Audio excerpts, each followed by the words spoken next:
बिस्मिल्लाहिर्रहमानिर्रहीम। मौत के बाद इंसान की 9 आरज़ुएँ जिनका तज़किरा कुरान मजीद में हुआ है। नंबर 1, ए काश में मिट्टी होता।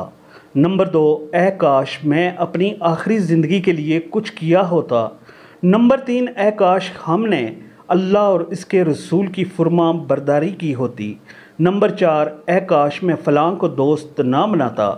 और नंबर 5, ए काश मैं रसूल अल्लाह सल्लल्लाहु अलैहि वसल्लम का रास्ता अपना लेता। और नंबर 6, ए काश मेरा नामे अमाल ना दिया जाता। नंबर 7, ए काश मैं भी इनके साथ होता तो बहुत बड़ी कामयाबी हासिल कर लेता। नंबर 8, ए काश मैंने अपने रब के साथ किसी को शरीक न ठहराया होता। और नंबर 9, ए काश हम दुनिया में दोबारा वापस भेजे जाएं और अपने रब की आयत को ना जुटलाएं और ईमान लाने वालों में से हो जाएं। नोट, ये हैं वो आरज़ुएँ जिनकी मौत के बाद हासिल होना नामुमकिन है, इसलिए ज़िंदगी ही में अपनी इस्लाह करना बहुत ज़रूरी है।